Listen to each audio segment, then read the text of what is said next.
உலகெங்கும் இருக்கும் எனது அன்பு நேயர்கள் அனைவருக்கும் எனது இனிய வணக்கம். நான் உங்கள் டிஜே சுந்தரபாண்டி, சிவகாசியிலிருந்து. நேயர்களே, தற்போது நம்ம பார்க்க போகிற தலைப்பு என்னென்னா, சனி பகவான் வக்ர நிலையில் தற்போது இருக்கும்பொழுது என்ன மாற்றம் ஏற்பட போகுது என்பதை பற்றி பார்க்க போகிறோம்.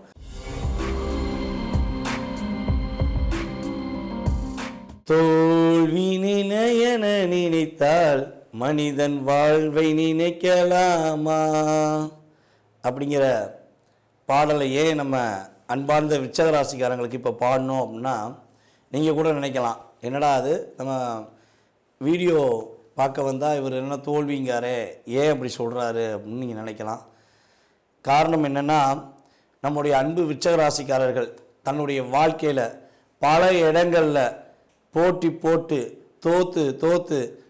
தோக்குற தோல்வி பார்த்திங்கன்னா சூழ்ச்சியின் மூலமாக தோல்த்து, உங்களுடைய திறமையின் மூலமாக என்றைக்குமே நீங்கள் தோற்றதே கிடையாது. பல நபர்களுடைய சூழ்ச்சியினால் நீங்கள் தோல்வி அடைந்து அத்தனை தோல்விகளையுமே படிக்கட்டாக உயர்ந்த நிலைக்கு போவதற்கு நீங்கள் பயன்படுத்தி கொண்டு இருக்கக்கூடிய நபர் தான் நம்முடைய அன்பார்ந்த விருச்சிகராசி அன்பர்கள். விருச்சிகராசிக்காரங்க பார்த்திங்கன்னா ஒரு 100 பேர் இருக்காங்கன்னா, அந்த 100 பேர்கிட்டையும் ஒரு பொதுவான ராசிக்காரங்க போய் உன்னுடைய வாழ்க்கையில் நீ தோற்காமல் கஷ்டப்படாமல் நீ ஏதாவது ஒரு முன்னேற்றமான பாதைக்கு போயிருக்கியான்னு கேட்டால் அந்த 100 பேருமே சொல்லுவீங்க, நான் என்னுடைய வாழ்க்கை அனுபவ பாடம் அனைத்துமே தோல்வியை ஒரு படியாக வைத்து வெற்றியை கண்ட வாழ்க்கையாக தான் இருக்குன்னு தான் சொல்லுவீங்க. அந்தளவுக்கு உங்களுடைய ஒவ்வொரு செயல்பாடுகளிலும் உங்களை நீங்கள் வருத்தி உங்களுடைய மனநிலையை உறுதியாக்கி நீங்கள் ஒரு நல்ல நிலைக்கு வரக்கூடிய அமைப்பு தான் எப்பொழுதுமே உண்டு. விருச்சிகராசிக்குன்னு ஒரு ரகசியம் உண்டு. என்ன ரகசியம்னா, எங்கே எந்த தவறு நடந்தாலும் அதை கண்டுபிடிக்கக்கூடிய சூட்சமம் உங்களுக்கு இறைவன் கொடுத்துருப்பான். அப்போ என்னென்னா, நீங்கள் ஒருத்தவங்களை பார்த்து அவங்க என்ன செய்கிறாங்க, உண்மையாக இருக்காங்களா போலியாக இருக்காங்களா, எப்போ நீங்கள் உங்களுடைய உள் மனசோடு ஆராயிறீங்களோ அந்த நிலையில் நீங்கள் என்ன பண்ணுவீங்க, உங்களை கண்டுபிடிச்சிருவீங்க. உங்களுடைய சூழ்நிலை, உங்களுடைய செயல்பாடுகள் ஈஸியாக அவங்கள கேட்ச் பண்ண முடியும். அதை விட்டுட்டு அவங்க வெளுத்ததெல்லாம் பாலுன்னு சொல்லுவாங்க பார்த்தீங்களா, அதே மாதிரி வெளுத்ததெல்லாம் பாலுன்னு சொல்லி நீங்கள் பழக ஆரம்பிச்சிங்கன்னா அந்த பால் கெட்டுப்போன பாலை உங்களாக்கிடும். கோபாலு போயிட்டியாடா அப்படிம்பாங்கள, அதே மாதிரி தான் உங்களை அவங்க வச்சு செஞ்சுட்டு போயிடுவாங்க. கடைசியில் நீங்கள் அதையும் அசால்ட்டாக எடுத்துகிட்டு ஜெயிக்கிறதுக்கான முயற்சி தான் மறுபடியும் எடுத்துக்கிட்டு தான் இருக்கீங்க. அதில் எந்த மாற்றமும் கிடையாது. ஸோ இவ்வளோ தூரம் தன்னுடைய திறமைகள் மூலமாக, தன்னுடைய முயற்சியின் மூலமாக முடியாதுங்கிற வார்த்தையை கிடையாது என்ற வார்த்தைகளாக வைத்து கொண்டு முயற்சி எடுத்து கொண்டிருக்கும் அன்பார்ந்த விருச்சிகராசி அன்பர்களுக்கு சனி பகவான் ராசிக்கு 5ஆம் இடத்தில் அமர்ந்து வக்ர நிலையில் பயணிக்கும் இந்த அற்புதமான காலங்களில், இந்த 100 நாட்களில் என்ன நடக்க போகுது, எப்போ கவனமாக இருக்கணும், நம்ம விருச்சிகராசியில் உள்ள நட்சத்திரக்காரர்கள் அப்படிங்கிறத பார்க்க போகிறோம். அப்படி ஃபஸ்ட்டு நம்ம ஒரு விஷயத்தை தெரிஞ்சுக்கணும். கிட்டத்தட்ட நம்ம 138 நாட்கள் சனி பகவான் வக்கர நிலையில் இருப்பார். இப்போ 38 நாட்கள் ஆல்ரெடி நம்ம வீடியோ நீங்கள் பார்க்கும்போது கடந்திருக்கும். ஏன் இந்த 38 நாட்கள் கடந்த பிறகு நம்ம இந்த வீடியோ போடுறோம் அப்படின்னா அதுக்கும் ஒரு காரணம் உண்டு. சனி பகவான் எப்போவுமே ஸ்லோவாக போகிறவர். அப்போ அவர் வேகத்தன்மை அவர்கிட்ட கிடையாது. அப்போ 100 நாள் அப்படிங்கிறது அவர் டார்கெட்டாக எடுத்துக்கிடுவாருங்கிறது என்னுடைய கருத்து, என்னுடைய ஜோதிட ரீதியான கருத்து. இது மற்றவர்களுடைய கருத்தாக நான் எடுத்துக்கொள்ளலை. ஓகேவா? அப்போ இந்த 100 நாட்களில் கிட்டத்தட்ட அனுச நட்சத்திரம், நம்முடைய விருச்சிகராசியில் உள்ள அனுச நட்சத்திரக்காரர்கள் கிட்டத்தட்ட ஒரு டைம் சொல்கிறேன் கேட்டுக்கோங்க. 3/10/2025 வரையும் எந்த ஒரு முடிவு எடுத்தாலும் கொஞ்சம் பொறுமையாக முடிவெடுங்க. அவசரப்பட வேண்டாம். மனசு அப்படியே குழப்பம், இதை செய்கிற தவறு, அதை செஞ்ச தவறு, மனசு ஒரு பக்கம் குழப்பம், கூட இருக்கவங்க சேர்ந்து குழப்புவாங்க. நீ பண்ணுறதெல்லாம் தப்பு தாம்மா, நீ செய்கிறப்பெல்லாம் தப்பு தாம்மான்னு சொல்லுவாங்க. தயவுசெய்து அதை பற்றி நீங்கள் மனசுக்குள்ளே வச்சுக்க வேண்டாம். நிதானமாக முடிவெடுங்க, நிதானமாக பொறுமையாக முடிவெடுங்க. ஒரே ஒரு விஷயம் வழிபாடு சொல்கிறேன், அதை நீங்கள் ஃபாலோ பண்ணுங்க. ஓகேவா? அப்போ விருச்சிகராசியில் உள்ள அனுச நட்சத்திரத்தில் உள்ள பெண்கள் எக்காரணம் கொண்டும் புதிய உறவு, புதிய நட்புன்னு சொல்லி கண்ணுக்கு தெரியாத எந்த ஒரு Facebook, Instagram, YouTube, Twitter, butter, cutter எதெல்லாம் வச்சுக்கோங்களேன், சமூக வலைதளம் மூலமாக உங்களுடைய குடும்பத்தையோ உங்களையோ பாதிப்படையக்கூடிய எந்த ஒரு விஷயங்களில் உங்களுக்கு அப்ளிகேஷன் வந்தாலும் சரி, எந்த ஒரு உறவு உங்களை புதுப்பித்துக் கொள்ள முயற்சி எடுத்தாலும் சரி, தயவு செய்து அவாய்ட் பண்ணிடுங்க. அன்பார்ந்த விருச்சிகராசி பெண்களே, அனுச நட்சத்திரக்கார பெண்களே, ஏன்னா தேவையில்லாத ஒரு டிப்ரெஷனை கொடுத்துட்டு போயிடுவாங்க. அதனால் தயவு செய்து நீங்கள் அந்த தவறான ஒரு சிந்தனைக்குள்ளே போகாமல் நீங்கள் உங்களை கண்ட்ரோல் பண்ணுங்கள். அப்போ உங்களை கண்ட்ரோல் பண்ணுறதுக்கான ஒரு இயக்கம், ஒரு விஷயம், அது எப்படி உருவாக்க முடியும் அப்படின்னா, கிட்டத்தட்ட நான் சொன்ன அந்த 3/10/2025 வரையும் அனுச நட்சத்திரக்காரர்கள் ஒவ்வொரு செவ்வாய்க்கிழமையும் உங்களுடைய வீட்டில் அருகில் இருக்கிற அல்லது உங்கள் ஊரில் உள்ள முருகப்பெருமான் கோவிலில் உள்ள சனீஸ்வர பகவான் போய் நவரகத்தில் உள்ள சனீஸ்வர பகவானாலும் சரி, இல்லை முருகன் கோயிலில் தனியாக ஒரு சனீஸ்வர பகவான் வச்சுருந்தாலும் சரி, அவரை போய் பார்த்து முருகனை கும்பிட்டுட்டு சனீஸ்வர பகவானை போய் மனசார கும்பிட்டுட்டு வந்தீங்கன்னா அதாவது உறுதியாக கண்டிப்பாக சொல்ல முடியும், நீங்கள் மனசார போய் வழிபாடு செஞ்சுட்டு வந்தீங்கன்னா தேவையில்லாத இன்னல்கள் வராது.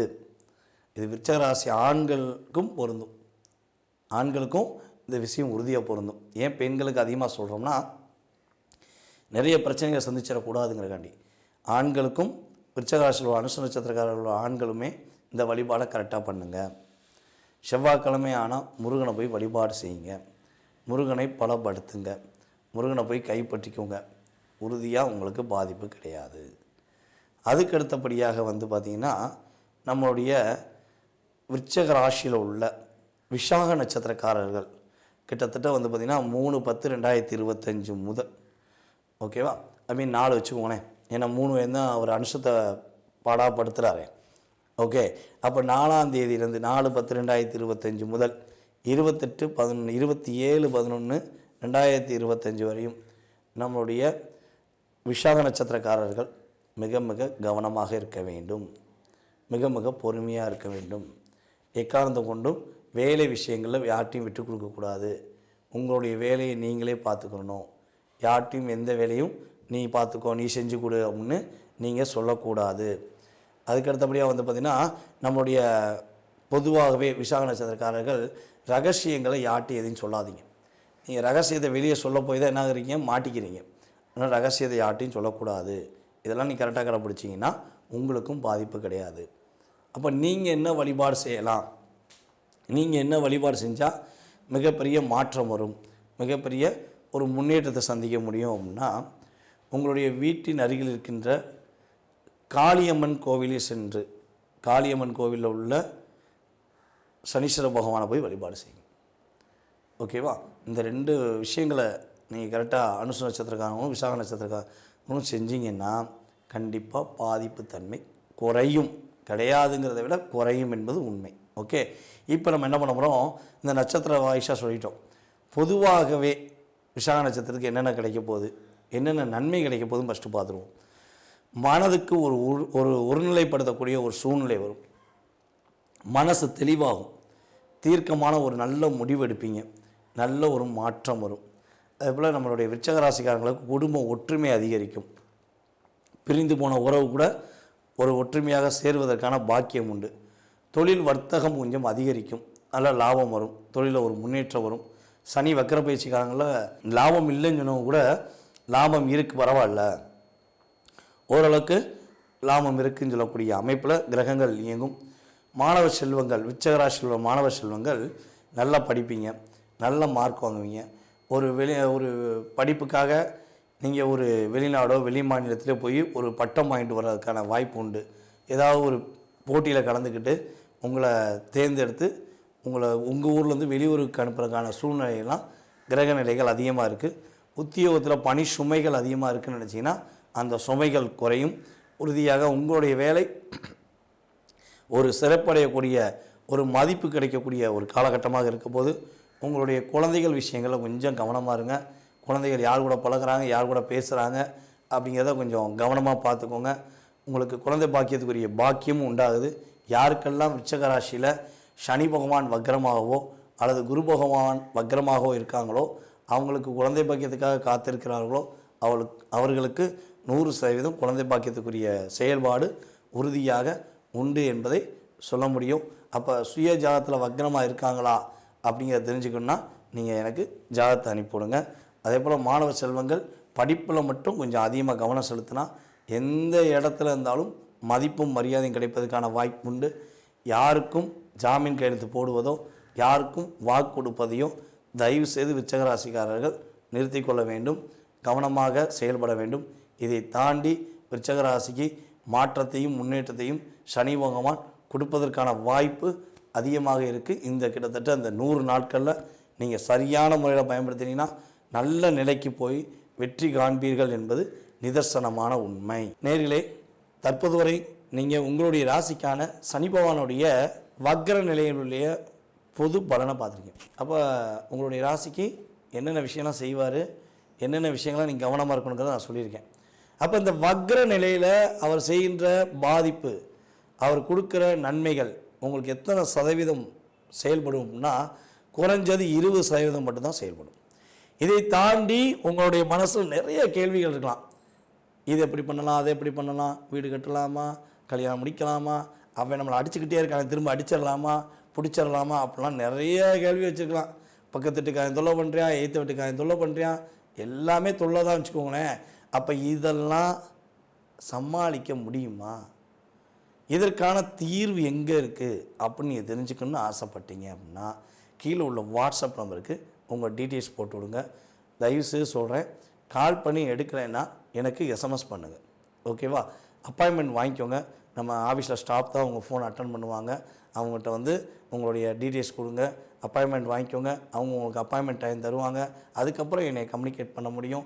உங்களுடைய ஜாதக ரீதியான உங்களுடைய அத்தனை விதமான கேள்விகளுக்கும் துல்லியமாக எனக்கறிந்த ஜோதிட ஞானத்தை வைத்து நான் உங்களுக்கு தெளிவாக சொல்ல கடமைப்பட்டிருக்கேன். இதில் இன்னும் சில விஷயங்கள் கேட்குறாங்க. ஐயா, எனக்கு ஜாதகமே இல்லைங்க, என்னுடைய எதிர்காலத்தை நான் எப்படி தெரிஞ்சுக்கிறது, என்னுடைய எதிர்காலத்தை தெரிஞ்சுக்கிற முடியுமா அப்படின்னு கேள்வி கேட்குற நம்மளுடைய அன்பு நேயர்களுக்கு சொல்வது என்னென்னா, உங்களுக்கு ஜாதகம் இல்லைனாலும் வருத்தப்பட வேண்டாம். நீங்கள் கால் பண்ணுற நேரத்தை நம்ம உங்களுடைய பிரசனமாக எடுத்துக்கலாம். அல்லது நிறைய பிரசன அடிப்படை முறைகள், நிறைய விதிமுறைகள் இருக்குது ஜாதகம் இல்லாதவர்களுக்கு. அதனுடைய அடிப்படையில் உங்களுடைய எதிர்காலம், கடந்த காலம் மற்றும் எதிர்காலம் சம்பந்தப்பட்ட அத்தனை விதமான கேள்விகளுக்கும் துல்லியமாக பதில் கூற என்னால் முடியும் நான் நினைக்கிறேன். என் மேலே நம்பிக்கை வச்சு நீங்கள் கூப்பிட்டீங்கன்னா அதற்கான சரியான பதில்கள் உங்களுக்கு உறுதியாக கிடைக்கும். வாய்ப்பளித்த நல்ல உள்ளங்களுக்கும், அதாவது நம்மளுடைய தமிழ்நாட்டில் மட்டுமல்ல, இந்தியாவில் மட்டுமல்ல, வெளிநாட்டிலிருந்து எனக்கு அதிகமாக ஆதரவு கொடுத்து வரும் நம்மளுடைய அன்பு நேயர்கள், அத்தனை விதமான நம்மளுடைய நேயர்கள் அனைவருக்கும் எனது பணிவான வணக்கத்தையும் நன்றியும் கூறி விடைபெறுகிறேன். நன்றி, வணக்கம். நான் உங்கள் டிஜே சுந்தரபாண்டி, சிவகாசியிலிருந்து.